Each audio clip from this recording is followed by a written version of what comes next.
नमस्कार। आज के इस विश्लेषण में हम सीधे चलेंगे प्राचीन भारत के एक बेहद महत्वपूर्ण हिस्से में। हम बात करने वाले हैं जैन धर्म के समृद्ध इतिहास, उसकी अलग-अलग परंपराओं और उसकी विशाल धरोहर के बारे में।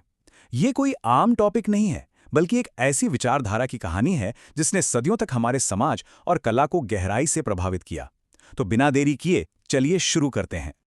आगे बढ़ने से पहले जल्दी से एक नज़र डालते हैं कि आज हम क्या-क्या कवर करने वाले हैं। पहले हम जैन धर्म के दो रूपों को समझेंगे, फिर बात करेंगे प्रमुख काउंसिल्स और आगमस की। इसके बाद दिगंबर और श्वेतांबर परंपराओं में मूल अंतर को देखेंगे, फिर इसके भौगोलिक फैलाव और शाही समर्थन पर आएंगे, और अंत में कुछ अनमोल मंदिरों और स्थलों पर चर्चा करेंगे। ये एक परफेक्ट चेकलिस्ट की तरह काम करेगा। तो शुरुआत करते हैं अपने पहले बिंदु से, जैन धर्म के दो रूप। अब यहाँ एक बेहद दिलचस्प सवाल उठता है। एक ही मूल धर्म होने के बावजूद ये दो बिल्कुल अलग परंपराएं आखिर कैसे विकसित हो गईं? दिगंबर और श्वेतांबर, ये नाम इतिहास की किताबों में बहुत सुने जाते हैं, पर इनके बीच का असली फंडामेंटल डिफरेंस क्या है?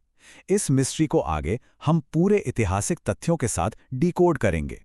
लेकिन इन डिफरेंसेस को गहराई से समझने के लिए पहले हमें जैन धर्म की फाउंडेशन को समझना होगा, यानी उसकी प्रमुख काउंसिल्स और आगमस को। देखिए, जैन धर्म के पूरे इतिहास में दो सबसे बड़ी और मुख्य परिषदें हुई थीं। इन्हें आप फाउंडेशन स्टोन्स की तरह समझ सकते हैं, जिन्होंने इस धर्म को एक प्रॉपर स्थायी रूप दिया। पहली काउंसिल आयोजित की गई थी पाटलिपुत्र में, और दूसरी काउंसिल हुई थी वल्लभी में। पाटलिपुत्र और वल्लभी, ये दोनों लोकेशंस टाइमलाइन के हिसाब से बेहद महत्वपूर्ण माइलस्टोन्स हैं। और इन्हीं हिस्टोरिकल काउंसिल्स का सबसे बड़ा रिजल्ट क्या था? वो थे आगमास। ये जैन धर्म के मुख्य पवित्र ग्रंथ हैं, जिन्हें इन्हीं सभाओं के दौरान कंपाइल किया गया था। एक और बहुत जरूरी डिटेल जो हमेशा याद रखनी चाहिए, ये ग्रंथ प्राकृत भाषा में रिकॉर्ड किए गए थे। तो आगमास और प्राकृत भाषा का ये कनेक्शन एकदम क्लियर रखना है। अब वापस आते हैं अपने उस मेन सवाल पर जहां से हमने शुरुआत की थी, दिगंबर और श्वेतंबर परंपराओं के बीच का व्यवहारिक और दार्शनिक अंतर।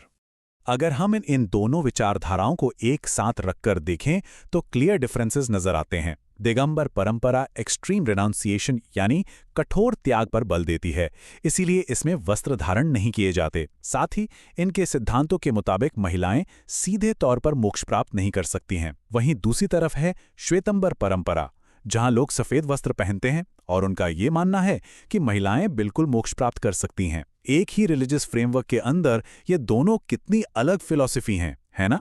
फिलॉसफी को समझने के बाद चलिए अब इसके ज्योग्राफी और पॉलिटिक्स की तरफ चलते हैं। इस धर्म का फैलाव और शाही समर्थन। जैन धर्म सिर्फ एक छोटे से इलाके तक सीमित नहीं रहा। इसका विस्तार इस उपमहाद्वीप में मुख्य रूप से तीन बड़े क्षेत्रों में हुआ: गुजरात, राजस्थान और साउथ में कर्नाटक। सोचिए, इन तीनों अलग अलग हिस्सों में आज भी हमें इस धर्म का कितना गहरा और जीवंत प्रभाव देखने को मिलता है। लेकिन इतने बड़े स्केल पर ऐसी रीच अकेले नहीं बनती। इसे जरूरत थी रॉयल पैट्रोनेज की। और यहां पिक्चर में आते हैं सम्राट चंद्रगुप्त मौर्य।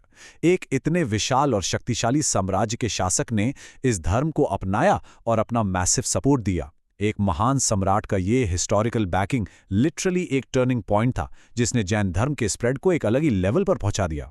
और जब इतना बड़ा शाही समर्थन और विस्तार होता है तो उसका सीधा असर फिजिकल लेगेसी पर पड़ता है। अब देखते हैं इस धरोहर के प्रमुख मंदिर और स्थल। इस आर्किटेक्चरल लेगेसी को समझने के लिए दो ऐतिहासिक लैंडमार्क्स को तो बिल्कुल मिस नहीं किया जा सकता। पहला है कर्नाटक का श्रवणाबेलगोला, जो दिगंबर परंपरा का एक अत्यंत पवित्र और विशाल तीर्थ स्थल है। और दूसरा राजस्थान में माउंट आबू के दिलवारा मंदिर। इन मंदिरों की बारीक और जटिल नक्काशी देखकर सच में हैरानी होती है। ये स्थल सिर्फ धार्मिक केंद्र नहीं है, ये भारतीय वास्तुकला के अनमोल रत्न हैं, जो इतिहास के उन पन्नों को आज भी जिंदा रखे हुए हैं।